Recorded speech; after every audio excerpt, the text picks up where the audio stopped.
नमस्कार, आप देख रहे हैं आर्या न्यूज। मैं हूं आपके साथ पल्लवी सिंह। राजस्थान की खबरों की ओर रुख करेंगे।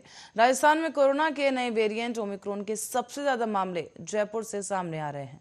राज्य में इस वेरिएंट के कुल 373 केसेस मिल चुके हैं, जिसमें 74% केस जयपुर से ही सामने आए हैं।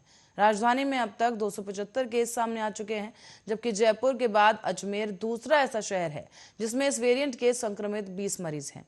राज्य में एक दिन पहले ही शनिवार को ओमिक्रॉन के 82 नए संक्रमित मिले थे।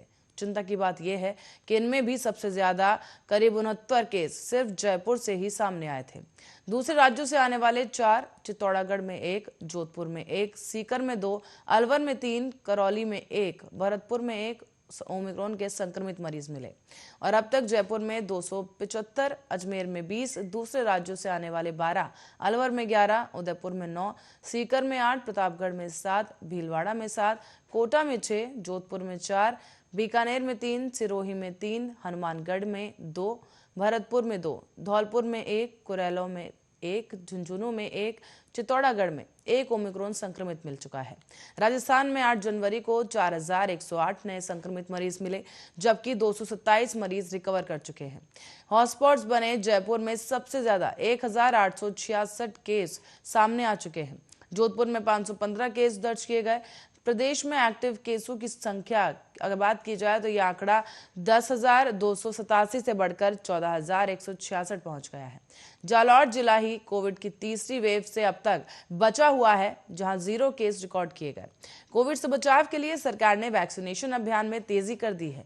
हालांकि राजस्थान में 18 से ज्यादा उम्र के करीब 92.5% लोगों को कोविड वैक्सीन की पहली डोज लगाई जा चुकी है, जिनकी संख्या 4,76,25,459 बताई गई, जबकि 76.1% लोगों को कोविड की दूसरी डोज लगाई जा चुकी है, जिनकी संख्या 3,62,43,357 है।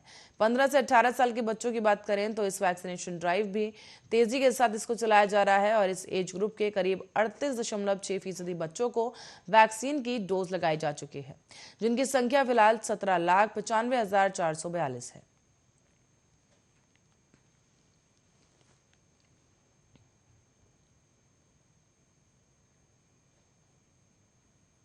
राजस्थान में कोरोना के केस लगातार बढ़ने के बाद अब सरकार ने सार्वजनिक आयोजनों से लेकर हर तरह की पाबंदियां लगा दी हैं। कोरोना के बढ़ते केस और सरकार की तैयारियों को लेकर हेल्थ मिनिस्टर प्रसादी लाल मीणा ने कहा है कि ओमिक्रॉन उतना खतरनाक नहीं है। अगर खतरनाक होता तो अस्पताल भरे होते। मंत्री ने माना है कि न्यू ईयर सेलिब्रेशन से कोरोना के मामलों में कुछ हद तक बढ़ोतरी हुई है, लेकिन स्वास्थ्य मंत्री ने फिलहाल 8वीं से ऊपर के सभी स्कूलों को खुलने की पैरवी की है। तीसरी लहर की आशंका से पहले आपको बता दें कि तीसरी लहर की आशंका जताई जरूर गई थी, लेकिन इसे माना नहीं जा रहा। जब से हमने टेस्टिंग बढ़ाई है, बीमार लोगों का पता लगा है, सरकार किसी भी चीज को छुपाना नहीं चाहती है। हमने टेस्टिंग में और तेजी लाने को कहा है और इस बार तीसरी लहर के मरीज अस्पतालों में कम आ रहे हैं, घर पर ही इलाज के बाद ठीक हो रहे हैं। ऐसे में ओमिक्रॉन के केसों में भी भारत सरकार ने हमारी मांग पर कह दिया है कि उन्हें अस्पताल में भर्ती करने की जरूरत नहीं है, ना ही वो उतना खतरनाक है, घर पर रहकर भी ठीक हो सकते हैं। राजस्थान की हालत बाकी प्रदेशों की तुलना में बेहतर बताई जा रही है। वैक्सीनेशन में हम टॉप पर है। 31 जनवरी तक हम 100% लोगों को सेकेंड डोज लगा देंगे।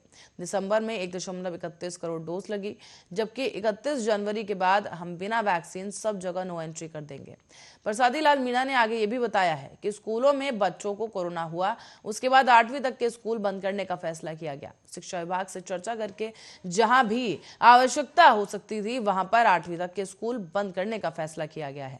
हालांकि 15 से 18 साल तक के बच्चों का हम वैक्सीनेशन कर रहे हैं। बाकी स्कूलों को अभी बंद करने की आवश्यकता नहीं है। फिर भी जरूरत पड़ी तो सरकार कोई भी फैसला लेने के लिए स्वतंत्र है।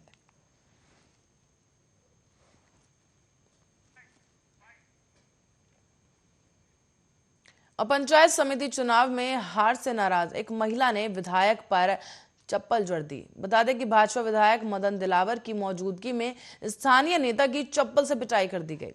नेताजी की पिटाई को मौजूदा लोगों ने मोबाइल में कैद कर लिया और शनिवार को यह वीडियो सामने आया। मामला कोटा जिले के चेचट का बताया जा रहा है। दरअसल खौराबाद पंचायत समिति के सदस्य के चुनाव में वार्ड 1 से बीजेपी प्रत्याशी हेमलता मेहरा ने चुनाव लड़ा था। चुनाव में हेमलता की हार हो गई थी। 3 दिन पहले ही रामगंज मंडी विधायक मदन दिलावर कॉलेज सौंदर्यीकरण को लेकर चेचट में चल रहे धरने को खत्म करवाने आए थे। इसी दौरान हेमलता मेहरा ने हार का ठीकरा स्थानीय बीजेपी नेता नितिन शर्मा पर फोड़ दिया। विधायक की मौजूदगी में ही नितिन शर्मा पर चप्पलों से हमला कर दिया गया। दोनों के बीच जमकर बहस हुई। वीडियो में विधायक मदन दिलावर भी बोलते नजर आए कि ये पागलपन है।